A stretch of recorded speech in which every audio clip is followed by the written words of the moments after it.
তুমি কাউকে বারবার মেসেজ করছো, কল করছো, কিন্তু সে বারবার তোমার ইগনোর করছে।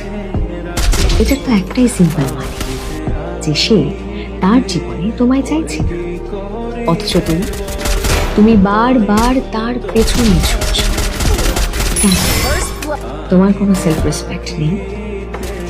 তুমি একবার তোমার জীবনটাকে অ্যানালাইসিস করে দেখো না।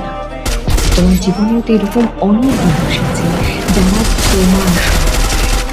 তোমার ভালোবাসা চায়, তোমার সময় চায়, তোমার অ্যাটেনশন চায়। অথচ তুমি তাদের বাদ দিয়ে তার পেছনে ছুটছো, তার কাছে তোমার কোনো দামই নেই। একটা কথা মনে রেখো, হাত পেতে শুধু ভিক্ষেটাই পাওয়া যায়, সম্মান কিংবা ভালোবাসা পাওয়া যায় না।